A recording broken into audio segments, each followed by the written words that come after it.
Sur le seul siècle dernier, les événements météorologiques extrêmes tels que cyclones, inondations, sécheresses, fonte de glace sont liés à une augmentation de température de 0,6 degrés Celsius. Pour le siècle en cours, les scientifiques situent entre 1,8 et 4 degrés Celsius, voire plus, l'augmentation prévue de température, soit une hausse comparable à celle survenue depuis la dernière ère glaciaire. Une augmentation de température de 1 degré provoquera un risque de disparition de 30% des espèces animales et végétales de la planète.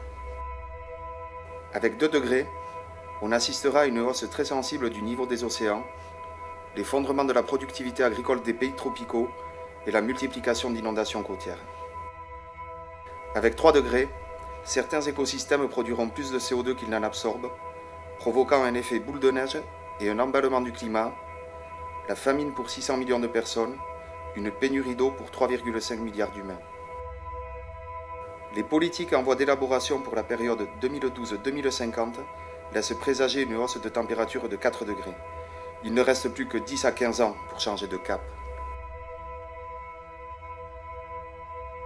Lors du sommet de Copenhague, les pays industrialisés doivent s'engager à réduire leurs émissions de gaz à effet de serre, responsables du réchauffement climatique, de 40% avant 2020, au lieu de 20% comme envisagé aujourd'hui par l'Union européenne.